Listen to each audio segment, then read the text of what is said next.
Estando yo haciéndome según una limpia en Catemaco, aquel hombre me dijo que no podía trabajar aquel trabajo que él hacía porque había una persona que estaba en medio, que estaba estorbando. Cuando yo le pregunté que quién era esa persona, me dijo: es tu madre. ¿Y qué hay que hacer? Me dice: quítala del medio. Volviendo a la frontera, llegué y miré a aquella anciana en aquel cuarto, con unos trapos sobre su ropa, llorándole, orándole a su Dios. Y acercándome a espaldas de aquella mujer de mi madre, desempuñé aquel puñal y enterrándoselo en el cuello para asesinarla. Su sangre brotaba del cuello. Mis manos se embarraban de aquella sangre inocente que se la pasaba orando por mí. Asustado corría por la calle buscando la muerte y no la encontraba. Pero dentro de aquella celda, por tercera vez aquel hombre se me acerca. Se me acerca aquel hombre hablándome de Dios. Y recuerdo que la tercera vez lo agarré a aquel hombre y le puse unas puñaladas porque me hablaba de Cristo. Aquel hombre se fue herido.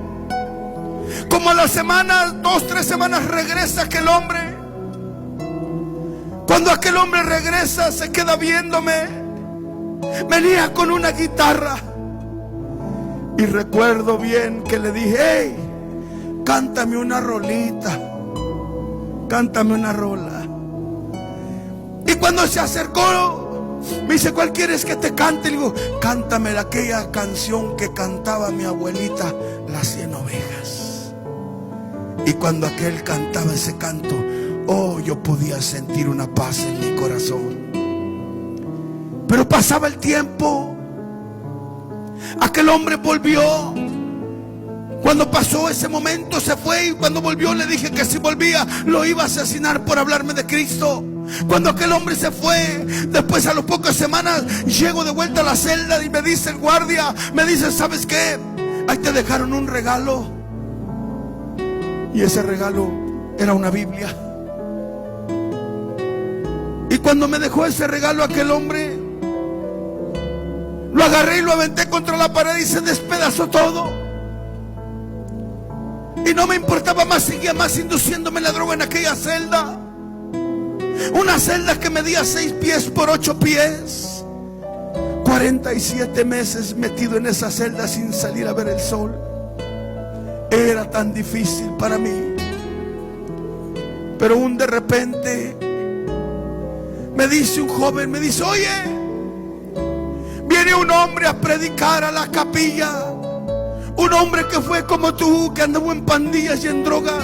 Era un hombre que se dedicaba a matar gente por dinero. Viene aquí a la iglesia a cantar y a predicar la palabra. Te invito para que vayas. Dije yo: esta es mi salida. Voy a ir a la iglesia. Y cuando esté dentro de esa iglesia, voy a matar al predicador. Cuando esté matando al predicador, el gunman, el hombre del arma que anda alrededor, me va a disparar y me va a matar.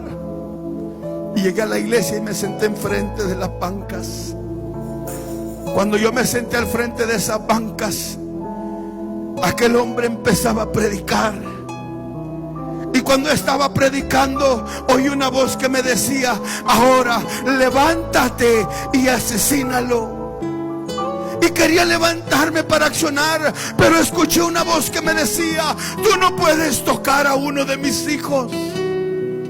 La voz de Dios. Y yo me quedé quieto ahí donde estaba en esa silla. Sentí que estaba amarrado. Me quise volver a levantar, pero volví a escuchar esa voz que me decía: tú no puedes tocar a uno de mis pequeños. Ya no supe ni qué hacer, sino quedarme estático en esa silla. Pero ahí en esa silla, aquel hombre se bajó de aquella tarima y se acercó donde estaba. Y cuando llegó donde estaba, llegó y me abrazó. Y cuando me abrazó, sentí que toneladas de cadenas se habían caído de mi cuerpo. Y caí en ese rincón y empecé a llorar en ese rincón. Empecé a llorar como un niño y empecé a llorar. Pasó 1 hora, 2 horas. Cuando volví en sí, Me levanté y miré a mi alrededor, ya no había nadie, no había ninguno de los internos, solamente estaban los 2 guardias que me custodiaban y estaba yo ahí. Cuando me levanté le dije al guardia, what happened? ¿Qué es lo que pasó? Me dice, llevas 2 horas hincado llorando ahí como niño. No entiendo qué te haya pasado. Dice, pero es tiempo de irnos a la celda. Y me amarró de los pies y de la cintura y de los brazos. Y me volvió a la celda.